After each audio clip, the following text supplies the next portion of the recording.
Welcome everyone to today's podcast for Purpose People. We are talking about The Crisis Catalyst today by some up-and-coming obscure author, but Daryl Irwin. So Daryl's going to take us through his new book, Crisis Catalyst. Hi Daryl, how you doing? Yeah, good. Right. Obscure at the moment.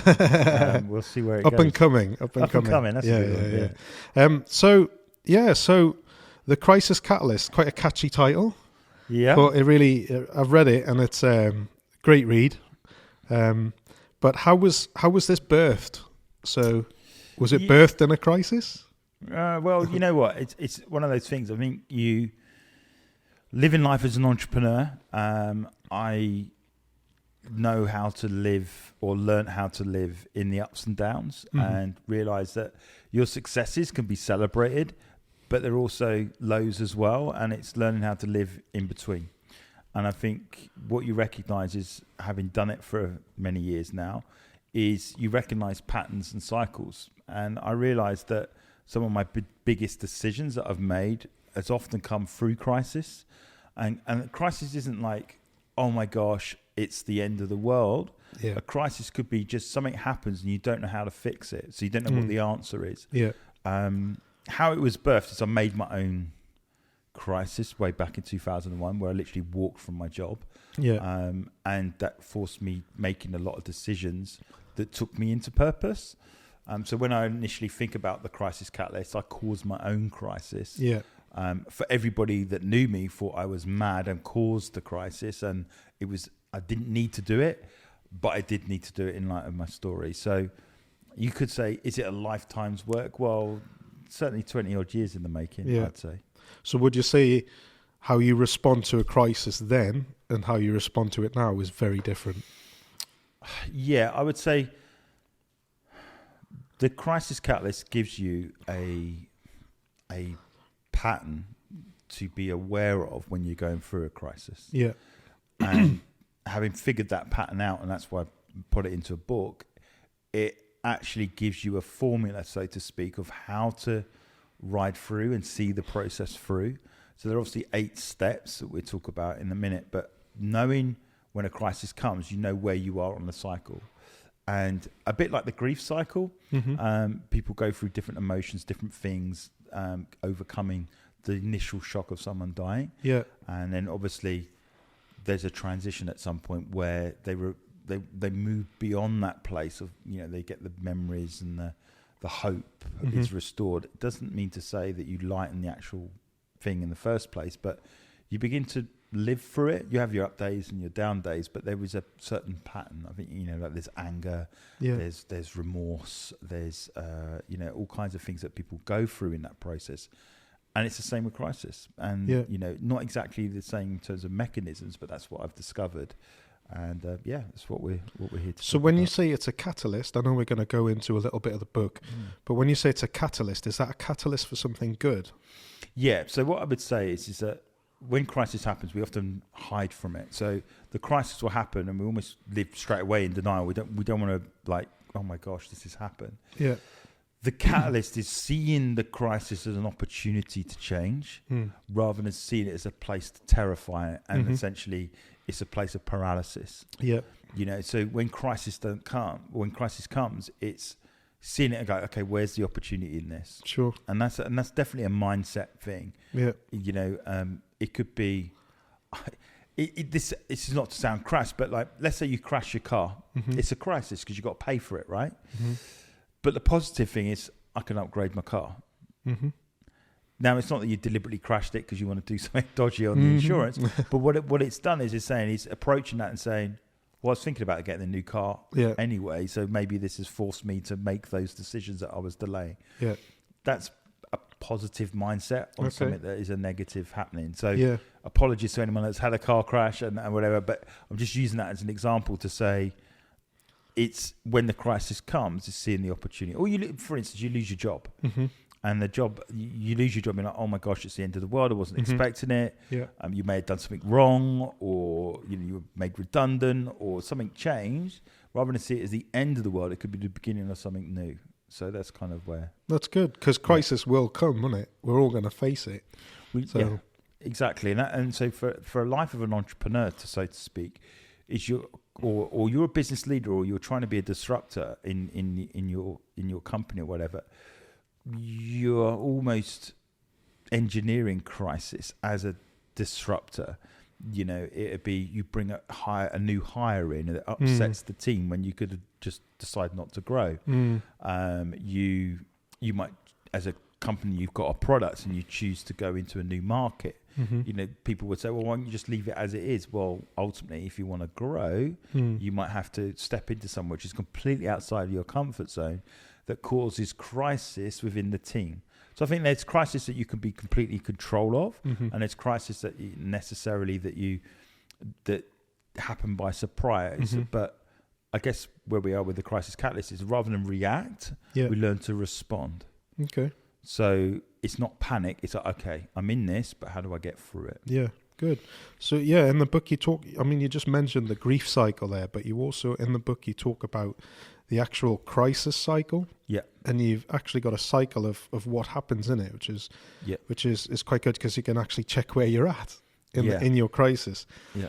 So maybe we could talk a little bit about that, about how we recognize where we are in this cycle and what actually makes up this cycle. So so there's 8 things. There's 8 things in the cycle.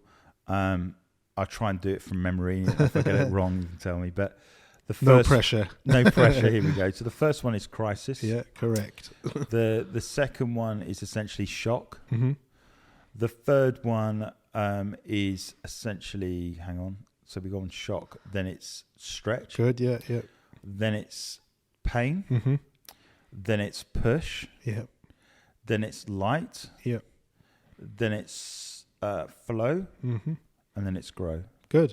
Yeah, that's the 8. Yeah. So they're a progression. So there comes a point of where you first get the crisis, and then there's that aspect of once that it's actually happened and the situation, it moves on to the next step, and then you process and you move on to the next step. So that's kind of the journey. So we can go through each one in a little bit more detail. Yeah. So you said we start off with a crisis. Obviously, the crisis comes first. So So the crisis essentially happens to us. It's normally something that's unexpected. Yeah.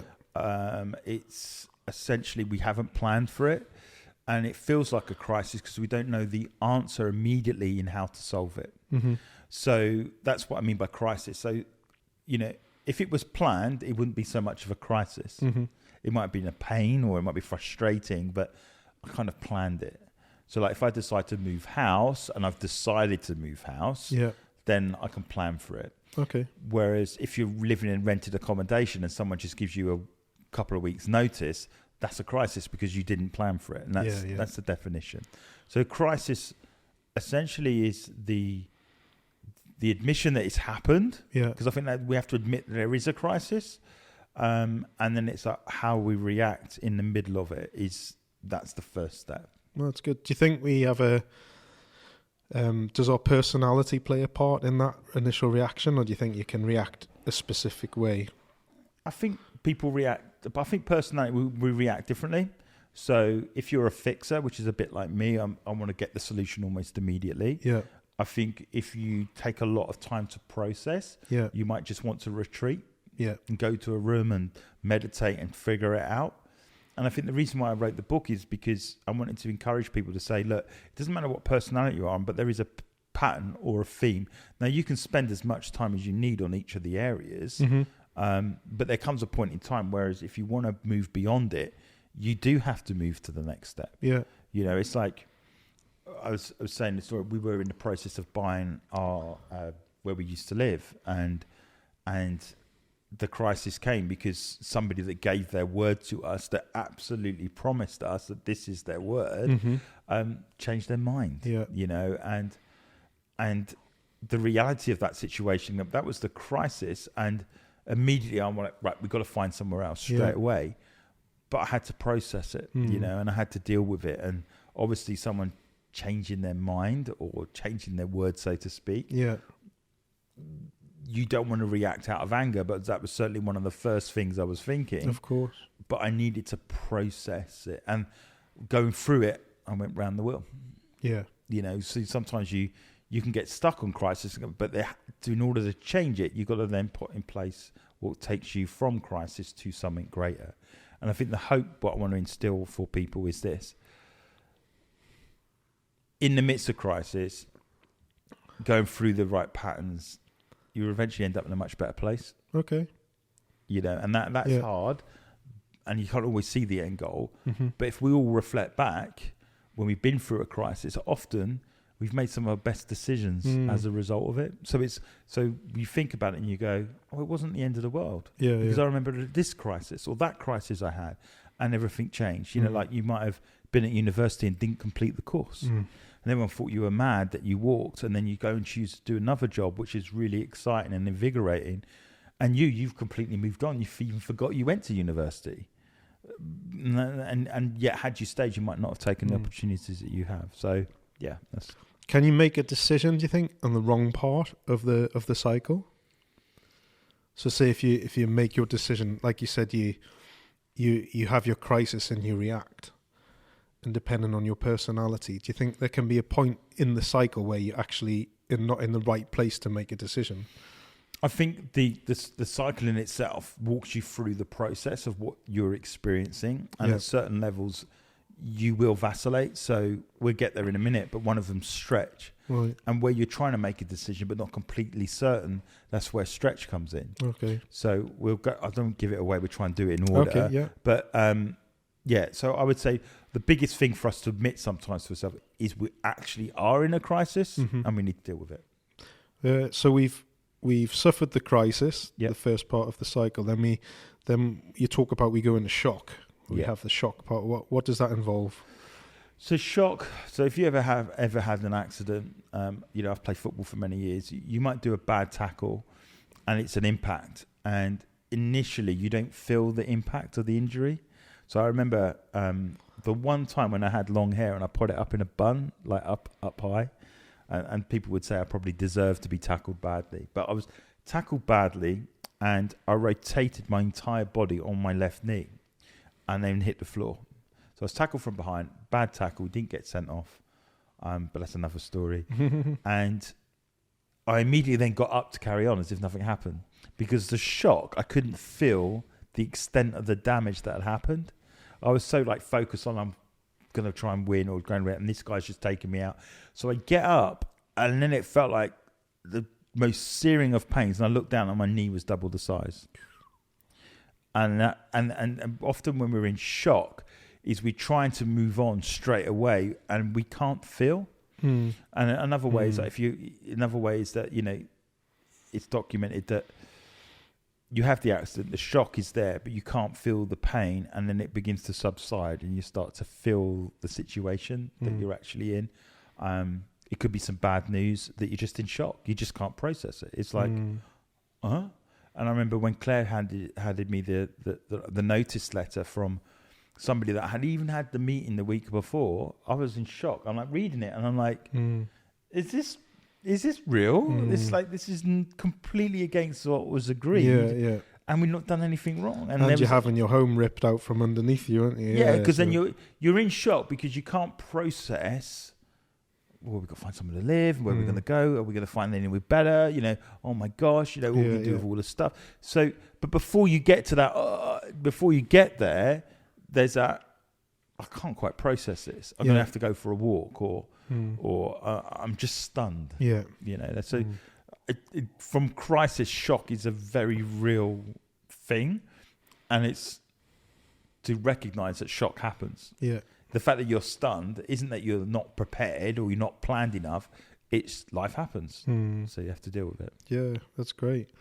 And then you've mentioned it, stretch. So you come to the stretch part of the cycle. What does this involve? How do we get through this? Yeah, so the stretch side of things is about wanting to wish life was happening as it was prior to the crisis. Right. And then having to make a decision that I'm going to have to move forward in the unknown. Yeah. So we use the house example again, but I'm reflecting, wishing I was back in the conversation the week before thinking, I should have made him sign something or this, that and the other. Yeah, despite the fact that the individual had said, you don't need to have anything written down because I'm a man of my word. The reality is, you know, you reflect and go, well, maybe I should have got, you know, so you start beating yourself up. So the stretch is going back and saying, if I could change it, I would have, or this is what I should have, could have, would have. But the reality is you can't. Yeah. You know, the reality is that you didn't. Yeah. And you have to deal with it. It's like you have a car crash, let's say, oh, if I'd gone a different route, then maybe it wouldn't have happened. Well, the reality is you did go, and this is the situation. So the other part of the stretch is, so that's the past. So you're trying to go back to the past. But the other part of the stretch is, oh my gosh, I've got to move forward, and I don't know how. I don't know where we're going to live. I don't know, is the insurance company going to cover the car accident or whatever? Is, you know, will I ever get another job? Will anyone ever employ me, or will they ever use our services again? So it's all those what ifs, right? Yeah. So you're in this place called stretch, and it's amazing when I talk to people about the crisis catalyst. There are a lot of people that live in stretch and still stuck there. So they're between what if and if only. The best way. That's a great way to put it. Like, absolutely. Wow. Yeah, that's deep. That's good. Oh, it's so true as well. One. I find so hard to leave the if what only. If, yeah, what if or if only. And that's brilliant, because that's what you do. People are either in the what if mode or the if only. Yeah. That's amazing. I love that. Wow. Gosh, it's you're right though. It's so hard to leave that if only I'd done this. I struggle with that, because I'm like, you just beat yourself up saying, oh, if only I'd done this, if only I'd done that. But you're right. It's a pointless exercise. I think it's a good way to process, and it's you probably it's you trying to seek the lesson from the incident itself. Yeah. So the if only is, what can I learn from this? So I still think it's a healthy thing to question. Yeah. The if only, because you're looking for the lesson in it. Or, well, you know, it's that thing, isn't it? It's like, we don't win and lose, we win and learn. So in a place what you feel is a loss situation, it's like, well, what could I have done better? So it's a good thing to self-reflect. Yeah. But I think sometimes you can get stuck there and just depress yourself just by going through. If I had done this, if I'd taken that, if I'd said this, or I spoke to, if I'd act, well, you didn't. That's the reality, is you didn't. So now you need to go for the what if. So the next bit is the bit we all want to avoid, is the pain. So what happens here? So I think the best way I can illustrate the pain coming to light is, again, we're using the house example. I don't know why we use it, but it makes quite a painful recent thing, isn't it? Moving is up there with one of the most stressful things that you can actually do. Yeah, I can concur. So in order to move from the place that you were in, you've got to go through the pain of moving, the pain of packing, the pain of saying goodbye to the people that live in your vicinity, the pain to actually, you enjoyed there and there's certain activities that you won't be able to do because you're moving away.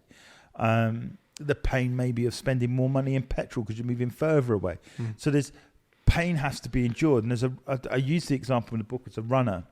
So a runner will get his second wind or her second wind, but they get it through the place of pain. Yeah. It starts to hurt a little bit, and it's like, oh, I don't know if I can keep doing it, but you just have to grit your teeth and keep going through perseverance and endurance, and then you come out, I'm through it now, I can do it. So that's what I talk about pain. I always use the example when you're playing football. If you're playing 4 games in quite succession to each other, to kick off the next game, so after the second game, after the third game, there's an element of pain because you're feeling your aches and your pains. You haven't had enough time to recover, and you have to go through the pain. But once you warm up and you run around a bit, you almost forget that you're tired or whatever, and you carry on playing. That's what pain is. You have to go through the pain, and that's often why people stay in stretch, because they don't want to go through the pain. The problem is, like, for instance, if you're moving, you're going to have to move out. That's the reality. Yeah. So you'd have to move on. But again, you have to suck it up and go, okay, I'm going to have to go and get the tape. I'm going to have to get the cardboard boxes. I'm going to have to pack up, I'm going to have to, everything that was set up, my Wi-Fi and all that, I'm going to have to take it all down and start again. Yeah.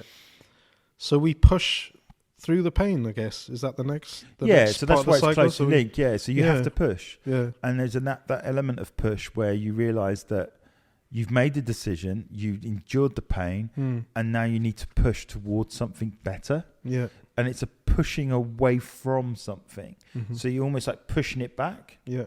So you know, it's like you're pushing it behind you. So you're making a conscious decision to say, I'm goodbye to the past, and now I'm going to inherit the future. So for me, push is an active thing of, I know it's not going to be like it was before, and I'm pushing it away in order to inherit what's up ahead with some degree of hope. Yeah. You know, some degree of, okay, I'm going to push this away, and I'm going to, you know, go and embrace what different looks like. So pushing for me it's not always easy. It takes a lot of energy. But it's recognizing that if I don't push, I'm stuck, and I don't want to be stuck. I want to progress in life. Yeah. Yeah. Yeah. So yeah, it's a pushing away from what was before in order to inherit something else. It's like if you've got something in your hand, and you want something else, but your hand's full, you're gonna have to let go of something in order to inherit something else. Yeah, so that's good. Yeah. Let go of the past in order to embrace the future. Yeah, that's that kind of thing. Yeah, yeah. And you see people stuck in that cycle, don't you? Who don't move on. They've endured some trauma, or they've experienced something, and they just can't push it away. They can't seem to get over it. And when that happens, their kind of life revolves around this incident or this trauma. Yeah. Or this pain. You know, and you're right. They can't progress. They can't move on. And I think you could argue that when someone's gone through trauma, they're dealing with pain, and so in order for them to push away and push away from, there may be that degree of healing of the pain to give them the energy to now push.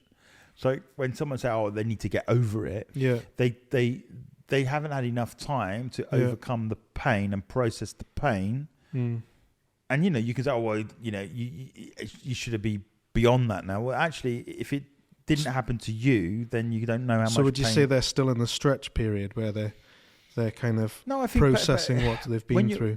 I think when you're experiencing pain, it'd be like this. I'll give you an example, a classic one.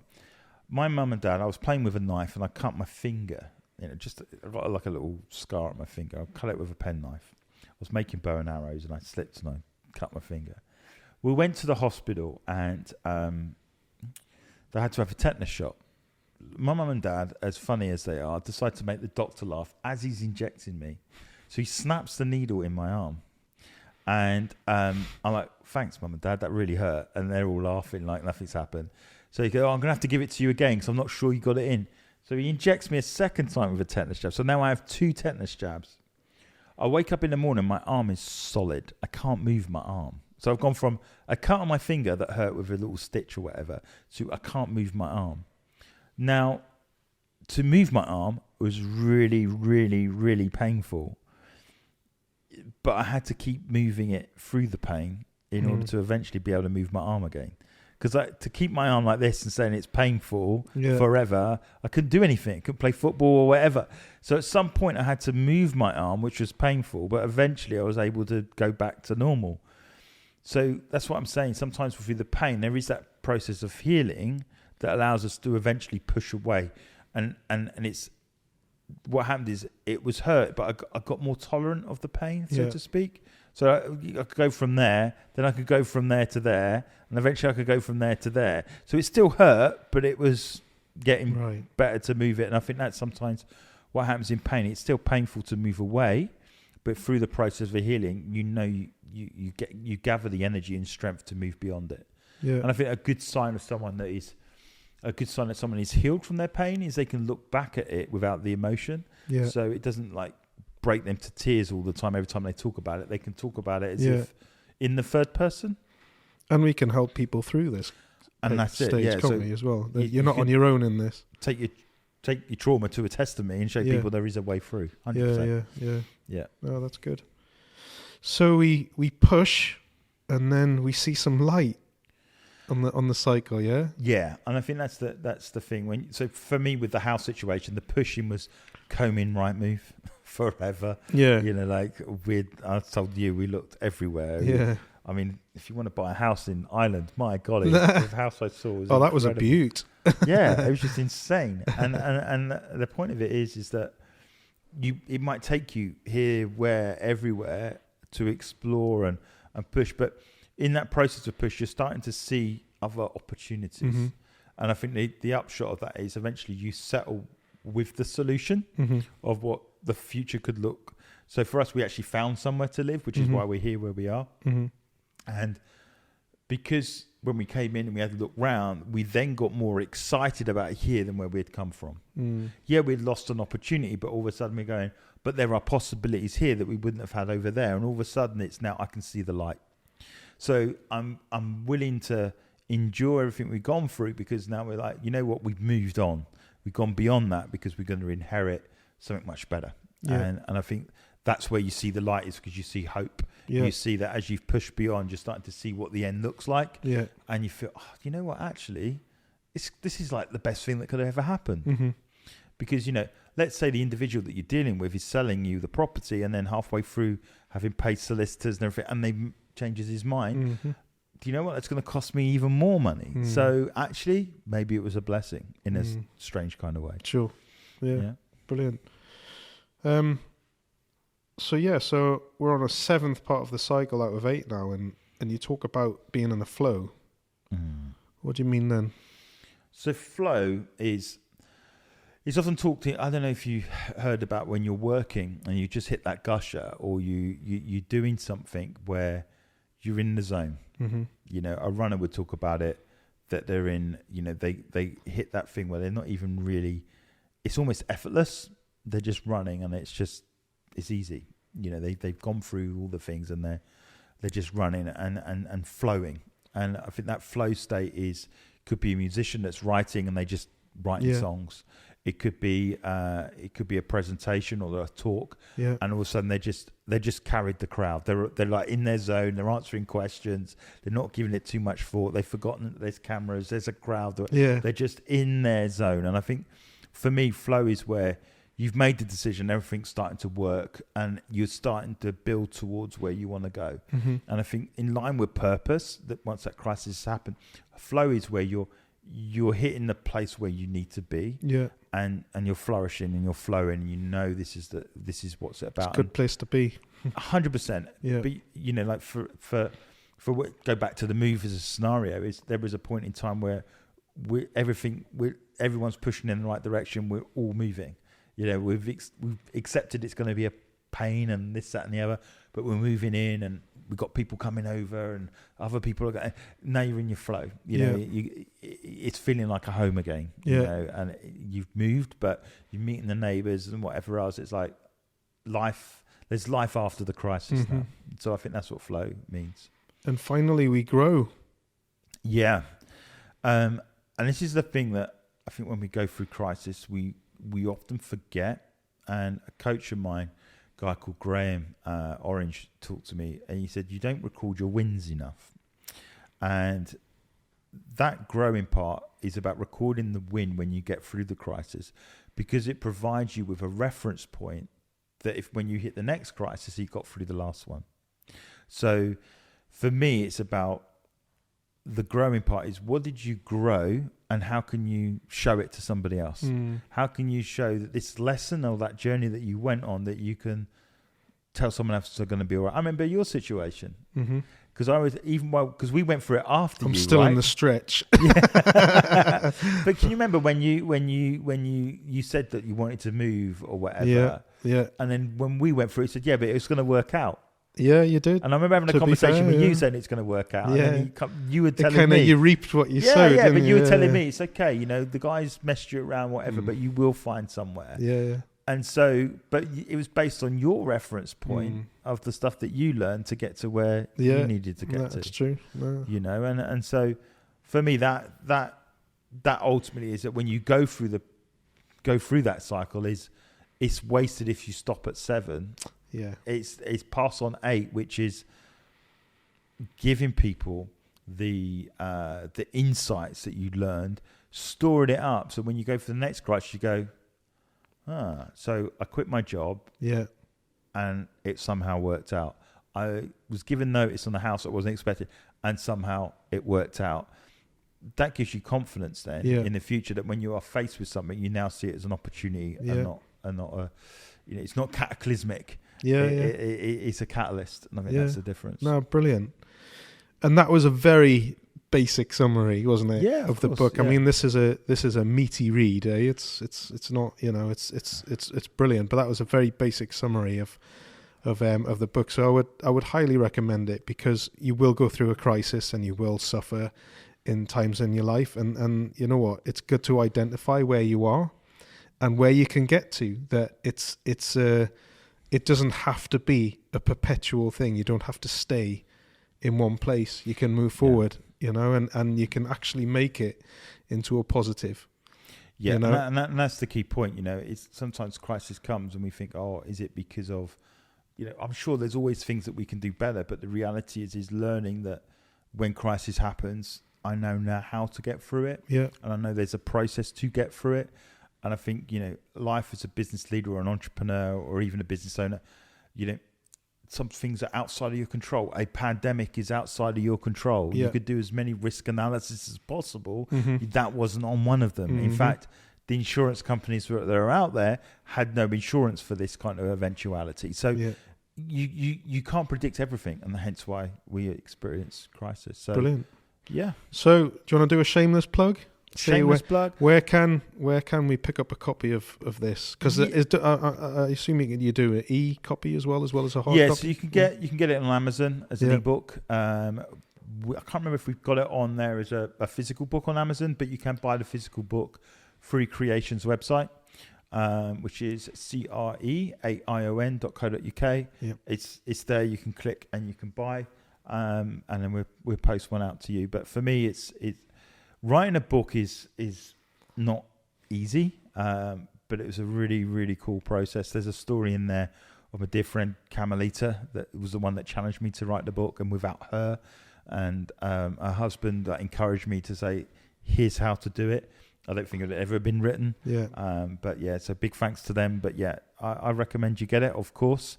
Not because I wrote it, but because it's helped a lot of people when I show them that there is a process behind 100%. crisis. Do you know what, guys? I would highly recommend it. It'd be a massive encouragement to you. But thanks, Daryl. Thanks so much for your time today and taking us through the book. We'll see you soon. Thanks for joining us. Bye, guys.